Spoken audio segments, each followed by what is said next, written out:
Okay, one question remains. Is Toy Story 4 necessary? Eh, yeah, it's pretty good. Actually, it's really good. You need to see this.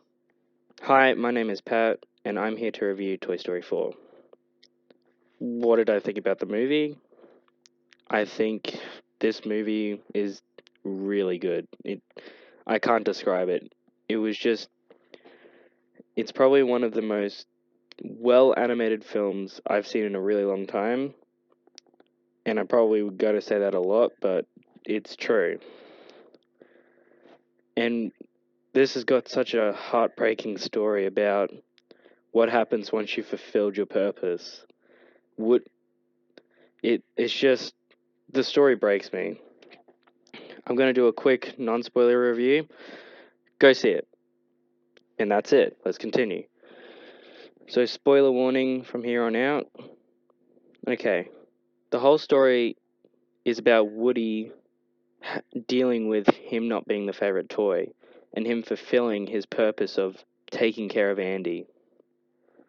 And it's just really heartbreaking to see that this character, this was my favorite character, struggling to deal with that.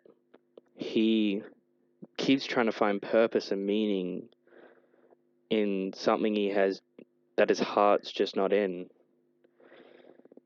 And the other things are Buzz. Buzz is really good. He's questioning his morals, which I kind of felt was a little weird.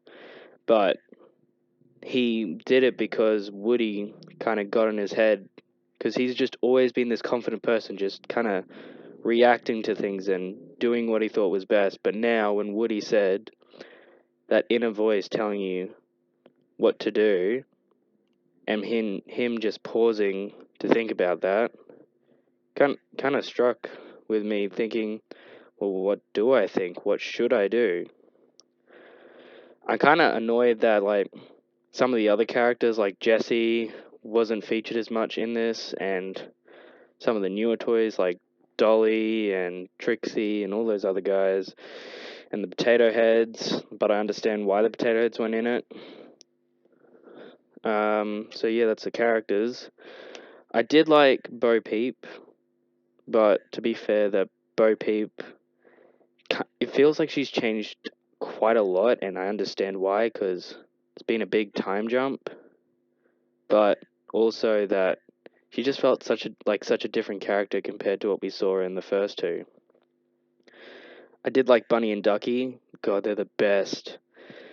Uh, like their comedy was played just to the right amount, and I was talking to some friends that what if there was a spin-off of just these two, and it could actually work. It'd be pretty funny to see. But what was the other characters? Giggles, she was okay, but Duke Kaboom, voiced by Keanu Reeves, oh, that was just so good. And Gabby Gabby, I'll probably get more into her when the story progresses. But yeah, and the new character Forky. I was talking to some people before I saw this saying Forky feels like trash, and but I didn't really get that in the film. But he likes trash, and he thinks he is trash, and that's where he belongs. That's what he thinks, but I don't know. So the story is about it's kind of all different stories colliding for one big event, which I kind of really like. So Woody's going after Forky. Buzz is trying to find Woody. He runs into Ducky and Bunny though. Woody runs into Bo Peep, who's trying to get her sheep back from Gabby Gabby, and Gabby's trying to get Woody's voice box, as they were made in the same company, same toy factory, and her voice box is broken. And you think she's just the villain from the trailer, but really that she's actually probably one of the most sympathetic villains I've seen. As she says, being there for a child is the most noble thing a toy can do. And it kind of changed how I saw her in that moment, where she just wanted to be played with. And I really like that.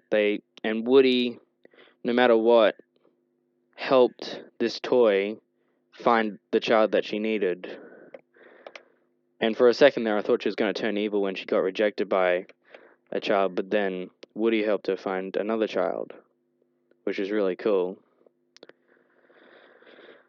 And, oh, this movie, it was just the best. I love the animation. They used kind of a different software where they used a digital camera. So basically, they created all the sets and stuff, but in the sets, they had a digital camera to get like to make it look real. Like they had a distorted background. They had like different lenses where they could focus on the characters more, and I just love that.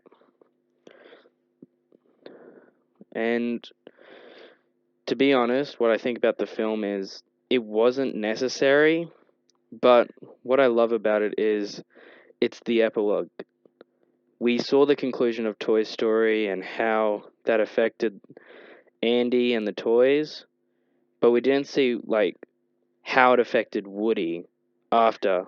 We said goodbye to Andy and all that, but we really haven't seen what Woody's been up to, and the whole bunch of toys have been up to when Andy left, and they've been playing with Bonnie. And what I like about Woody's story arc is that he's no longer the favorite toy, and he's having a hard time. He's not the leader anymore. He doesn't get played with. He's like left under the bed a lot more, like Jesse was in 2.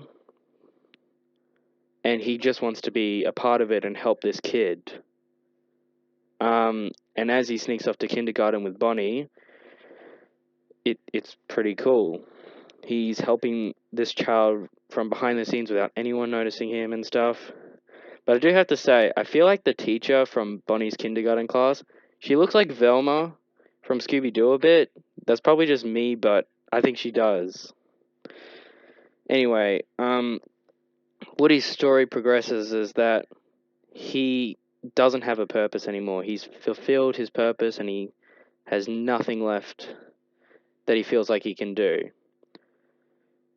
And then comes along Bo, showing him there's another side to life for a toy. They don't have to be there for a kid. They can live their own life. And that's what Woody has to come to terms with over this entire movie. I love this film so much. I just kind of bought a poster. But yeah, that's my review. I would give this 100%. I kind of hold it up there with. I can't decide which is the better ending though, 3 or 4. But to be fair, I think 4 is the ending and the closure that this storyline needed, and 3 was the conclusion. 3 was the conclusion, but 4 was like the epilogue of how the toys are dealing with this. And I really liked it. It is sad that they split off in the end, and if they decide to make a new one, I kind of had this new concept where Andy, so it's like takes place 5 to 13 years in the future, or however many years. Bonnie's like 13, she's starting to age out of playing with her toys, and Andy bumps into her, and he probably wants them back now because he has a kid. So Woody and Bo have to get back and reunited with the other toys, and I don't know, that'd be a cool last film, I think. But if this is how it ends, I am happy with it. Woody goes off with Bo. They save other toys and help them find homes. Give them a chance, as Woody's had 2 chances. Bo's had a chance. They all floated around from house to house. But I like how that ends, and how Bonnie plays with all the other toys and that group. And I'd like to see how it continues with them. But yeah. So that's what I thought. Anyways, sorry this might be a bit bad. This is my first review. There will be more content coming soon. Thanks for listening and have a nice day. Bye.